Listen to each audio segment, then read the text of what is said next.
In this short tutorial, I'm going to share with you how to transfer WhatsApp chats from iPhone to another iPhone.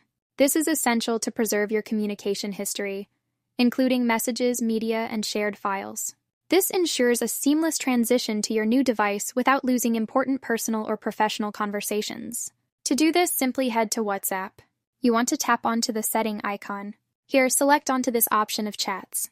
You will then head to the option of transfer chats to iPhone. Now make sure you have WhatsApp downloaded on the other iPhone. On the new iPhone, you just want to go to your settings and tap right here on your QR code. On the older iPhone, tap on Start to scan the QR code on your new iPhone.